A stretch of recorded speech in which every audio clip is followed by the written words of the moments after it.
सिद्धू मूसेवाले कतल कांड च सीएम भगवंत मान दा वड्डा बयान आया कि सरकार वालों कोई भी कमी नहीं छड्डी जा रही। सीएम भगवंत मान ने कहा है कि इंसाफ च देरी नहीं कर रही सरकार। मास्टरमाइंड ते शार्प शूटर फड़े जा चुके ने, चलान भी पेश हो चुका है सिद्धू मूसेवाला केस च।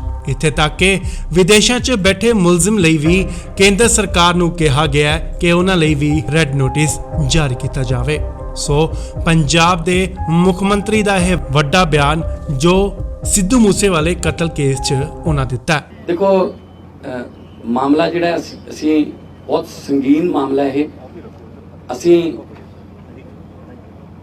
जिन्ने भी उत्थे हमला करन गए सी जां उन्हां दे जिहड़े नाल कनैक्टेड जां उन्हां दे जिहड़े पिछे प्लैनिंग बनाउण वाले सी वो सारे असीं फड़ ले ने, चलान भी पेश करता है ते एक दो कनेडा च ने। असीं भारत सरकार नूं ये बेनती की है कि रेड कॉर्नर नोटिस जारी करके उन्होंने भी बुलाया जाए। सो साडे वल्लों कोई इस तरह की कमी नहीं हैगी कि असीं किसी पक्ष तो इंसाफ देने दे विच असीं कोई देरी कर रहे होईए। हर रोज़ कोई ना कोई गिरफ्तारी हो रही है, कितों भी सानू कोई क्लू मिलता है असीं उन्होंने गिरफ्तार करते हैं तो जल्दी जिहड़ा मामला जिहड़ा वो हल हो जाए।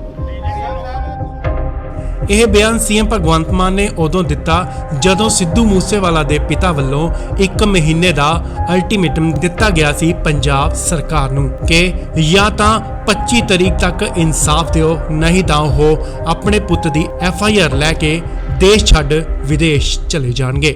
सो सीएम भगवंत मान अज पठानकोट च मौजूद सन जिथे उन्हें यह वड्डा बयान दिता है कि सरकार वालों कोई भी कमी नहीं छड्डी जा रही।